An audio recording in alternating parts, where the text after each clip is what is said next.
என்றாலே அழகர், அழகர் என்றாலே வைகை. வைகையில தண்ணி வருமோ இல்லையோ நம்ம அழகர் வருவாரு. அப்படி அழகர் வர்ற இடம் ஒரு கோவில். அந்த கோவில, அந்த வைகைய எவ்வளவு சுத்தமா வச்சுக்கணும் இந்த மாநகராட்சி.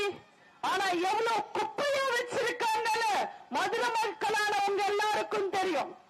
பொதுவா மதுரைக்காரங்க வீரமானவங்க, நியாயமா பேசுறவங்க, நல்லா சிந்திக்கிறவங்க. உங்ககிட்ட யாரும் தப்பு செஞ்சு தப்பிக்கவே முடியாது. அதனால இந்த மதுரைக்கு அநியாயம் பண்ண அத்தனை பேரையும் தட்டி கேட்டு அவங்க எல்லாருக்கும் பாடம் புகட்டுறதுக்காக தயவு செஞ்சு வர்ற தேர்தல்ல ரெட்டை இலைக்கு ஓட்டு போடுங்க.